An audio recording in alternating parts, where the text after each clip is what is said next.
A Boise State player is speaking publicly about a system that could severely limit walk-on opportunities for thousands of college athletes following a landmark settlement by the NCAA. Not to beat a dead horse or anything, but STAR is growing and more people continue to move into the city and claim STAR as home. In fact, the city is closing in on 20,000 residents. At a time when college is a little too pricey for many Idaho families, this school in Emmett is teaching students skills like welding or auto repairs. Students can even dip their toes in the medical field. And even learning how to fly drones. Why they think that these levies are failing is because they don't think the people are getting the right education for where these numbers are coming from, where they're going, and what they're going to be going to. Turn here. The Eagle Rodeo is back, returning to the same place as last year. But just like last year, there's going to be limited parking. Road construction on Highway 16 can make the drive to STAR as slow as watching paint dry. However, a project only a stone's throw away is closing a main passage to downtown STAR completely. Voters in Middleton are deciding on a similar fire district levy increase to the one for STAR. The Middleton Rural Fire District is asking for an additional $2.2 million annually. Fighting fires is dangerous and tough work, and not everyone gets to experience what a firefighter does on a daily basis. I'm your Star Neighborhood reporter, Alexander Huddleston, and Middleton Star Fire actually invited me out to join them for their annual fire ops to experience what a day in their life is like. A lot of people don't really know what we do. This fire was burning in a house. You know, they see us driving in the fire engines. We got the lights going on. We're responding to a call. Diamond filled all the way up. He's compressing all the way down. Victim, victim, victim. You know, just the normal stuff that we do that people don't necessarily see. It was an early morning at the Boise Fire Training Center as it hosted the annual Fire Ops 101, providing an exclusive inside look of what a shift could be like for a firefighter.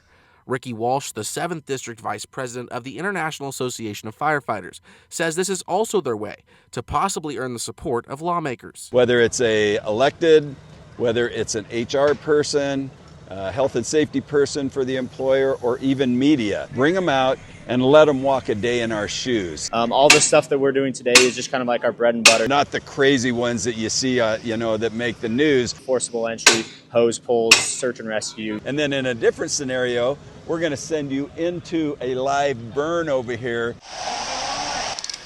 Several local officials from across the western U.S. endured 6 hours of pure adrenaline-rushing activities. Live fire, Leo! 5, 4, 3, 2, 1 for her. Hey guys. Many tasks, testing our limits. All right, this is getting overwhelming. Hey, it's all, you're gonna be all right, okay? I can't reach that one, bro.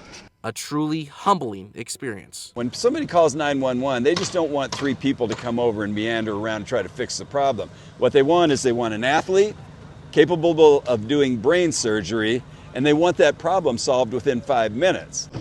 Easy peasy. Boom. As we previously reported, there is a levy coming up on the May ballots that will help staff 2 new stations in the Star Middleton Fire District. You can check that story out and find more information on this story on idahonews6.com. I'm your Star Neighborhood reporter, Alexander Huddleston, for Idaho News 6.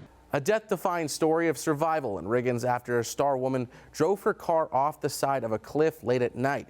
I'm your Star Neighborhood reporter, Alexander Huddleston, with Nicole Opper's experience and what she considers the most traumatic night of her life, spending 12 hours severely injured and stuck on the side of a riverbank. No, I never lost hope.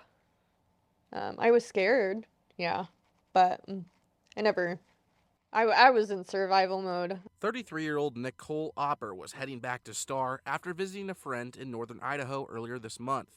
She stopped for the night in Riggins, where she planned to camp in her car up Big Salmon Road. But when she realized she left her purse at a restaurant in town, she turned around 9 p.m., and that's when things took a turn for the worst. Corner came up on me too fast.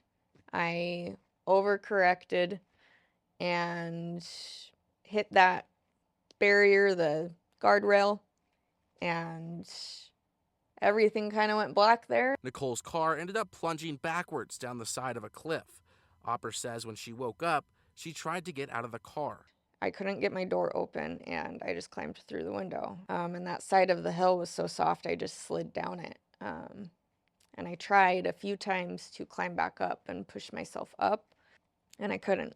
Nicole had several serious injuries: a broken clavicle, 8 broken ribs, a fractured femur and vertebrae, and a partially collapsed lung. You know, I was hollering all night, trying to get people's attention. I was watching cars drive by, and finally I heard a car door. Around 8:30 the next morning, Ashlyn Carlson was driving with her daughter when she noticed something off. And for some reason, my daughter and I hopped out and we're like checking out the skid marks in the road. And then she calls up to us and there's no cell phone service. So I was like, okay, I know I got to go get cell phone service. So we'll be right back.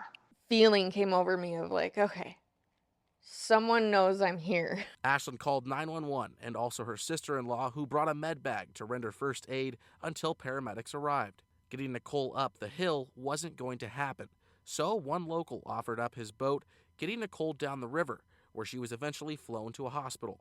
Days later, Nicole's father and brother drove to the crash site, where they met the men and women who helped save Nicole's life. Yeah, I have reached out to every single one. I know it was very eye-opening and probably hard on some of them, and you know, I appreciate it. Excuse me. You're good. You know, it's a huge part of why I'm here.